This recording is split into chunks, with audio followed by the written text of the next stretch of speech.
కౌశిక్, నేను ఒక ప్రాపర్టీ కొందాం అనుకుంటున్నా. ప్రాపర్టీ కొనే ముందు ఎటువంటి డాక్యుమెంట్స్ని నేనైతే ఖచ్చితంగా చెక్ చేసుకోవాలి? First one, title deed. ఆ టైటిల్ డీడ్లో ఆ ప్రాపర్టీ ఓనర్ ఎవరో అర్థమవుతుంది. సో నువ్వైతే సేల్ డీడ్ అడుగు, అనగా విక్రయ దస్తావేజు, అందులో క్లియర్గా ఉంటుంది. Second one, link documents. So last 30 yearsగా ఆ ప్రాపర్టీ ఎన్ని చేతులు మారిందో ఆ లింక్ డాక్యుమెంట్లో క్లియర్గా ఉంటుంది. Next one, EC, encumbrance certificate. అంటే ఏంటి?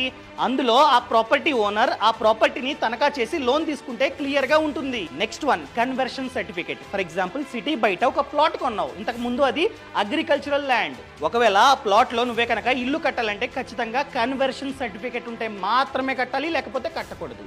నెక్స్ట్ వన్, రేరా సర్టిఫికేట్ మనమైతే ఖచ్చితంగా తీసుకోవాలి. అదేవిధంగా బిఆర్ఎస్, బిల్డింగ్ రెగ్యులేషన్ స్కీమ్, వాళ్ళు పర్మిషన్ ఇస్తారు ఇన్ని ఫ్లోర్స్ మాత్రమే కట్టాలని చెప్పి. సో ఆ పర్మిషన్ తగ్గ కన్స్ట్రక్షన్ జరిగిందా, లేకపోతే అంతకంటే ఎక్కువ ఉందా? ఎక్కువ ఉంటే పడగొట్టేస్తారు.